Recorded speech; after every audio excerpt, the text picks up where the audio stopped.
you so much, ladies. This past week was the President's State of the Union address. And I don't know if you've ever given thought to, if you were to be making a State of the Union address, what exactly you would say. If you were president, what kind of stuff would you tally off as far as things that you want to deal with? If I were president, I would be tackling really big issues. One of the things that I would make as part of my State of the Union address, that we'll say we're done with this. No more food sold by weight. No more food sold by weight. You say, well, what exactly are you talking about? Let me get a couple of examples. Years ago, I remember our financial secretary at that time, Judy, the staff, we were going out to lunch one day, and Judy suggested there was I think it might have been a Brazilian restaurant that was over on 68 at the time. And she was talking about how good the food was. Let's go over there and eat. And so we go over there, and you go into this place, and there's all this food. It's almost like a buffet, except they serve it to you, and you just point out what it is that you want. But then at the end of the line, there's a scale. A scale. And you don't just pay for what you got, you paid for how much it weighed. And so seeing that, as I'm going through the line, I'm not thinking about what do I want, what would taste good. I'm thinking, what doesn't look very heavy, right? So the focus is not so much on the food, the focus is on the count. It's focus on the weight. Another place that does stuff like this is Sweet Frog. And I don't want to say a whole lot negative about Sweet Frog because they really do. They've got, if you've never been there, it's this frozen yogurt place. It's a national chain, but there's one locally here. And they've got more toppings and the best toppings that you could ever put on ice cream or frozen yogurt or whatever. I don't know, let's just call it ice cream because that's what it is. Anyway, but they've got all these great toppings that are over there. But my family, we never go there except when it's $5 fill-up. Because otherwise, when you go over there, you put your ice cream and you get all these toppings, these wonderful toppings, and you can put as much as you want, except at the end of the line, there is a scale. And I promise you, I could buy my children heroin cheaper than I could buy them ice cream at Sweet Frog. And so we only go over there when it's a $5 fill-up, and it's as much as you can put in that cup. For $5. It doesn't make any difference if it's half an ounce or it's 16 ounces. It doesn't make any difference. And I appreciate that because otherwise, if we go over there and we're paying by weight, I can't focus on and I can't think about the enjoyment maybe of what this is. My focus is on what? It's on the weight. My focus is on the count. Instead of focusing on what I could be and should be and maybe otherwise would want to be, my focus is on the count. Hold that thought for a moment and consider this reality with me. There are plenty of things in life that we need to be counting.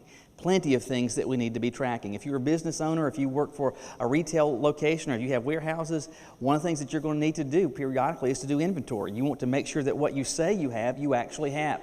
When I worked at the bank, every day we're going to do inventory of our money to make sure that what the machine says I have, I actually have. Regularly in life, we are going to be doing a count. In your own personal finances, you want to make sure that what you think you have, you actually have before you go to the store and start making purchases. And so it's important to be mindful of and to think about the count. But there are plenty of other things where counting effectively becomes a trap. Where, for example, if you go to a place like Sweet Frog, you're trapped by the thought of, and your ultimate focus is, how much does this weigh? How much is this going to cost me because of that weight? And the focus becomes the count, not the food and the enjoyment of it. It's that type of thought that we're going to be thinking about beginning today over the next few weeks in the month of March as we start a series that I'm calling Keeping Score, what we lose when we keep count. And today we're going to see an exchange that Jesus had with the disciples, and specifically one of them that has to do with the expression of and the demonstration of forgiveness towards other people. And when we think of those things that we should count and we should keep track of, in short, this is what God wants you to know. I should not keep track of, and it does not help me to keep track of how many times I have forgiven you. It does not help you, and it is not good for you to keep track of and to count and to get stuck in the count of how many times you have forgiven someone else. Whether that is a family, friend, whoever it is, we do not benefit from that. So here's the question we want to think about today. Why is that the case? Why shouldn't I track how much I have forgiven others? Look with me in your Bibles today to Matthew chapter 18. Matthew chapter 18. We're going to start reading with verse 21. There we're told that Peter approached Jesus and asked him this question. Lord, how many times shall I forgive my brother or sister who sins against me? As many as 7 times? I tell you, not as many as 7, Jesus replied, but 70 times 7. For this reason, the kingdom of heaven can be compared to a king who wanted to settle accounts with his servants. When he began to settle accounts, one who owed him 10,000 talents was brought before him. Since he did not have the money to pay it back, his master commanded that he, his wife, his children, and everything that he had be sold to pay the debt. At this, the servant fell face down before him and said, "Be patient with me, and I'll pay you everything." And the master of the servant had compassion on him, released him, and forgave him the loan. That servant went out and found one of his fellow servants who owed him 100 denarii. And he grabbed him and he started choking him and saying, "Pay what you owe me." At this, his fellow servant fell down and began begging him, "Be patient with me, and I will pay you back." But he wasn't willing. Instead, he went and threw him into prison until he could pay what was owed. When the other servants saw what had taken place, they were deeply distressed and went and reported to their master everything that had happened.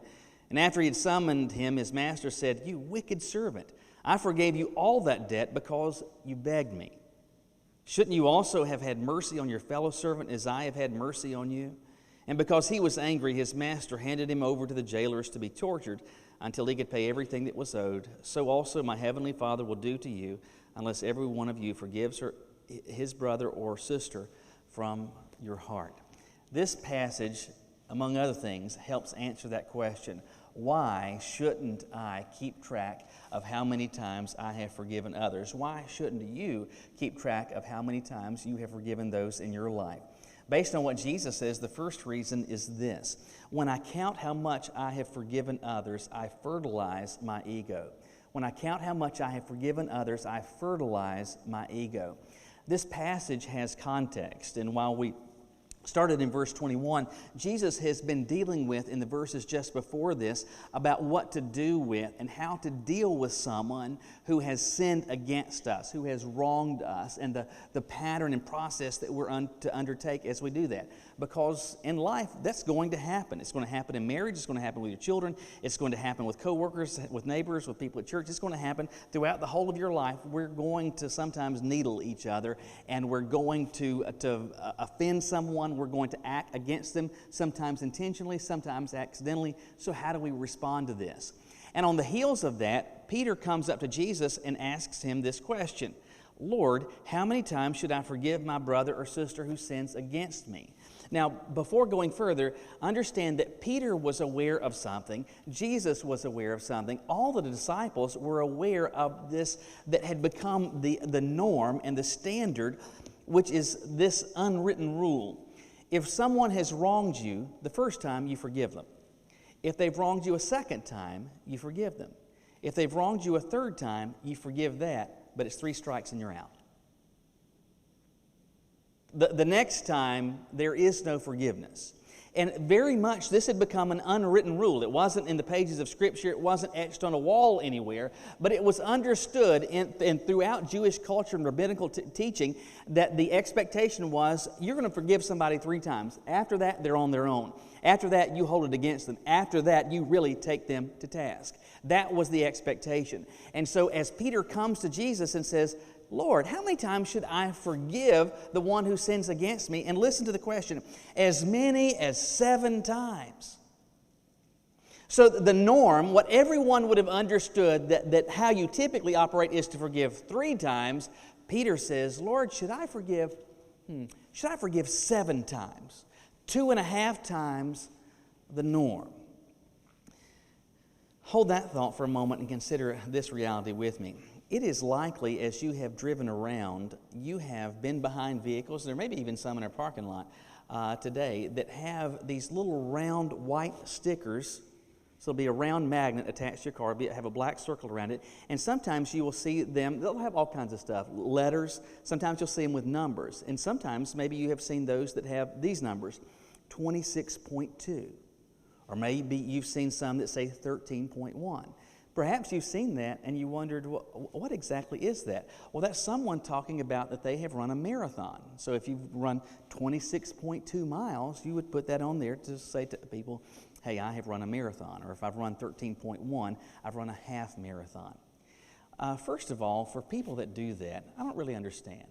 I can eat 6 donuts in one setting.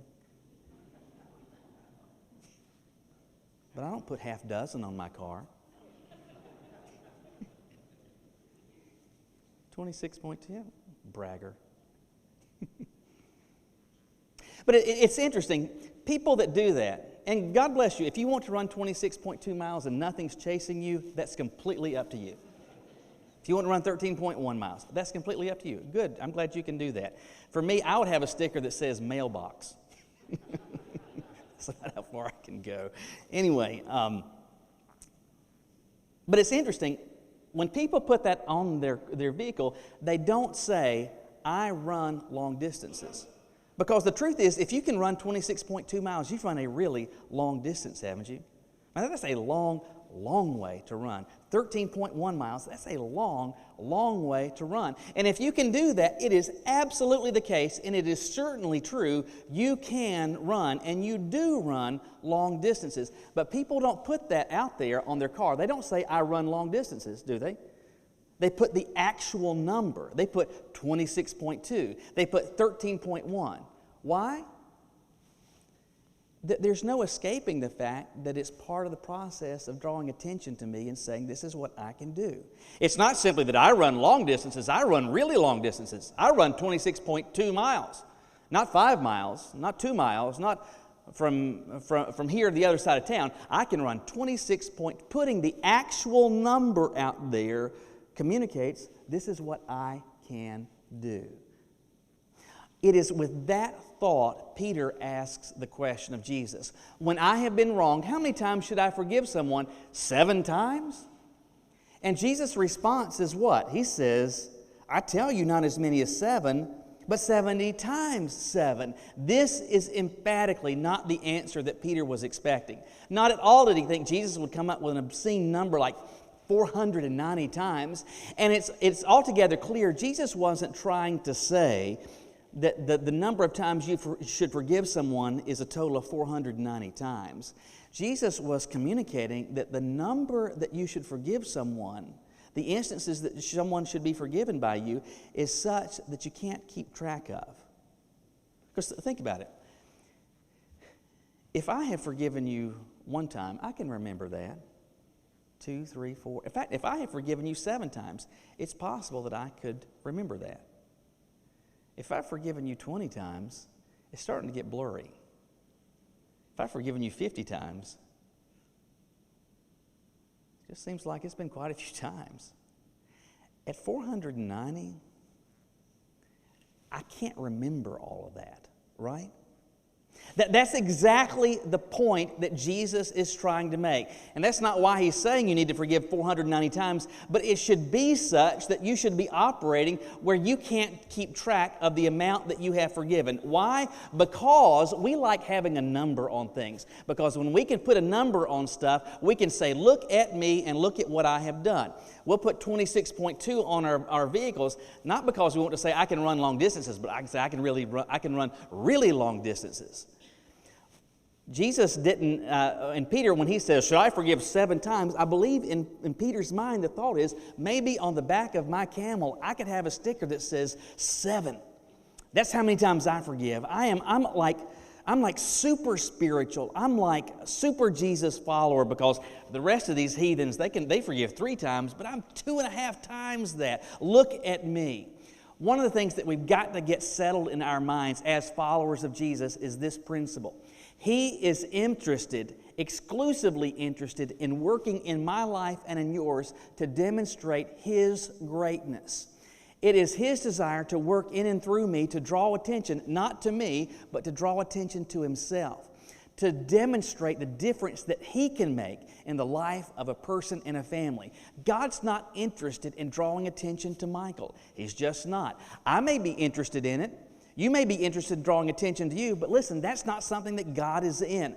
And unfortunately, sometimes we can get caught in a trap of doing something positive, something praiseworthy, like forgiving, but when we're doing so in such a way where we're like, all right, note that.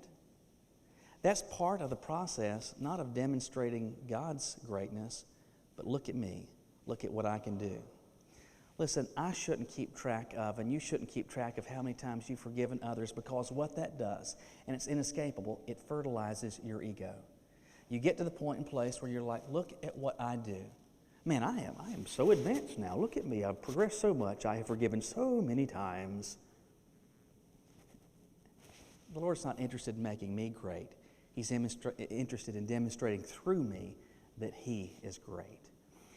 One of the ways that I can miss out on that is that I get caught and stuck in the trap of counting my expressions and keeping track of the instances where I have forgiven others. But there's another reason Jesus communicates here that I shouldn't do this, and that's this. When I count my acts of forgiveness, I overlook what I've been forgiven.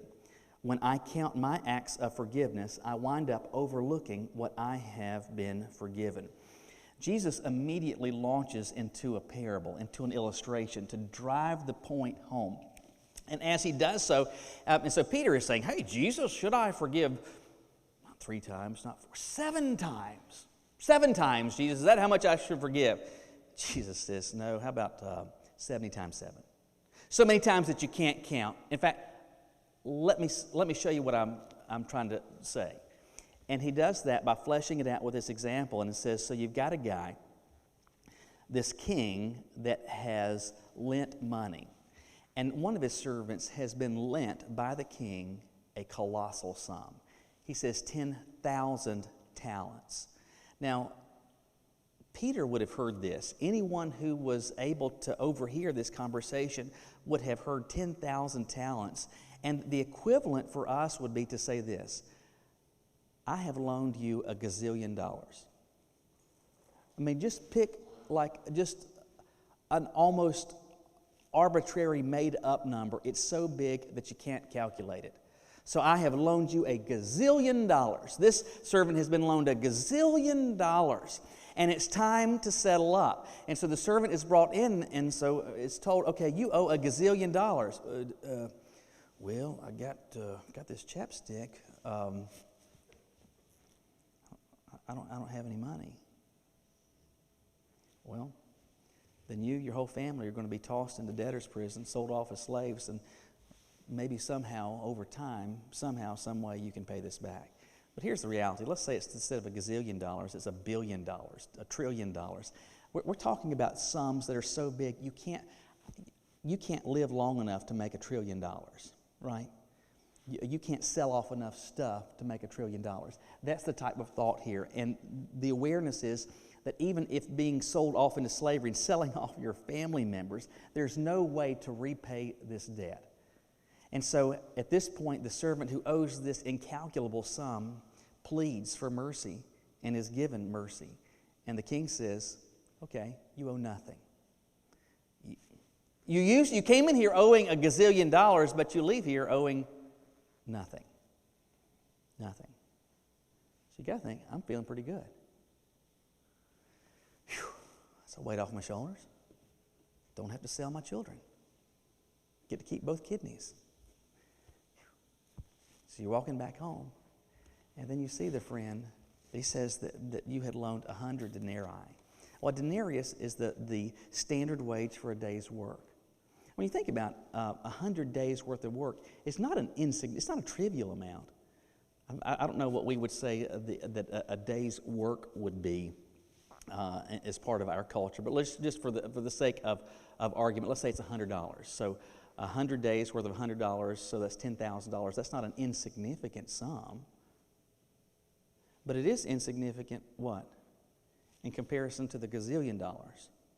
So I've just been forgiven a gazillion dollars, and I come up to you and you owe me 10 grand. All right, pay up right now.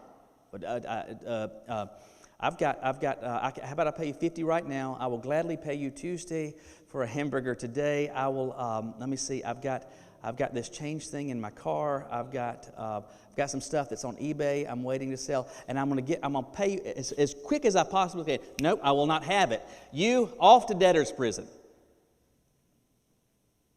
Right. So he does that, and so the other servants go tell the master, hey, you remember the guy that was in here that you forgave the gazillion dollars? Well, somebody owed him 100 days' worth of wages, and he just sent them off to debtor's prison. And Jesus says, what happens? He said, that guy, he's brought back, and he's tossed into the debtor's prison because he demonstrated a lack of forgiveness, even though he had been forgiven this exorbitant sum. You say, well, what does this have to do with me? Let me illustrate it this way.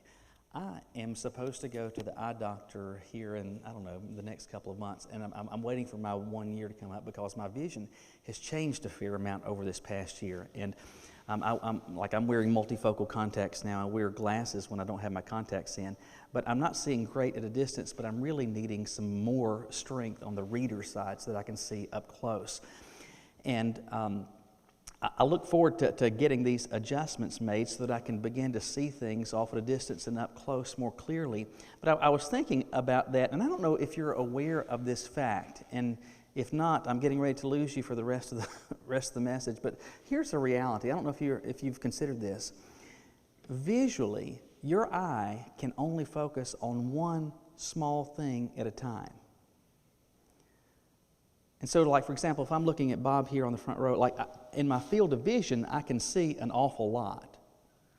And so I've got peripheral vision. I can see my hand moving, but only his face is clear. If I am focusing here on this corner of the lectern, I can see all of these things around me, but everything around me, pay attention to it, is blurry. Hold your hand out. Look at your hand. Everybody, get your hand out. Look at your hand. As you look at your hand, pay attention. You can see all of this other stuff out here, but what is the other stuff? Is it crystal clear, all this out here? No, it's actually blurry. Why is that? Because you can focus only on one thing at a time. With my eyes, I can really ultimately focus on one thing at a time. Now, I believe there's a spiritual parallel to that based on what Jesus is describing here.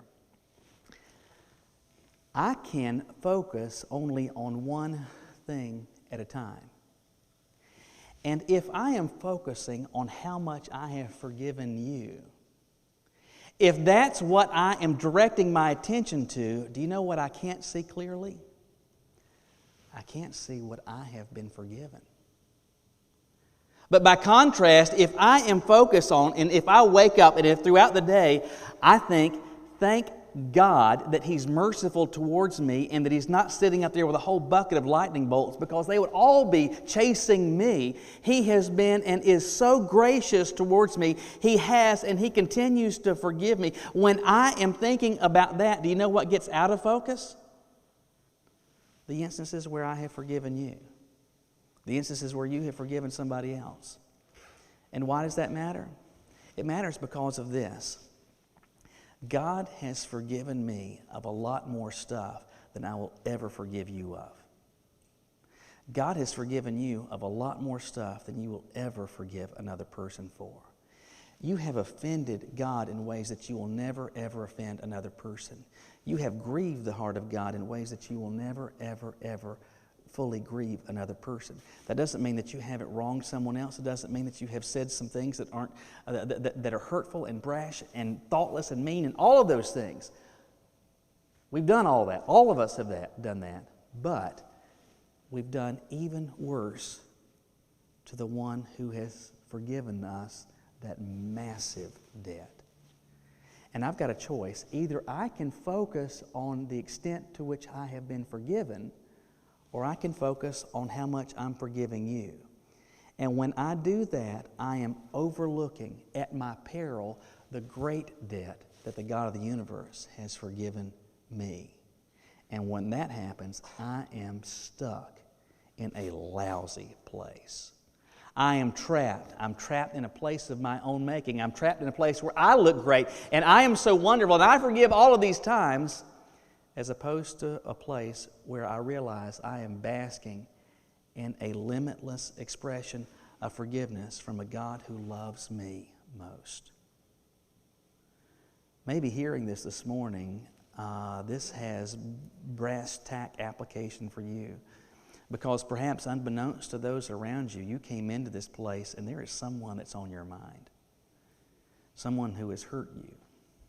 Someone who has grieved you. Someone who has angered you. Someone who's disappointed you. And maybe what it is that you are stuck by is that you're trapped in the count. You're like me going through Sweet Frog. All I can think is how much this weighs. And maybe all it is that you can think is, well, I've done this and this and this and this and this and this and this for this person. My encouragement for you, I believe the invitation of Jesus is an invitation to experience a different focus, to start paying attention to something different, not to how much you're forgiving someone else, but to this great debt that the God of the universe has forgiven you. When that happens, I get smaller, He gets bigger. I become less, and He becomes great. Will you bow your heads with me?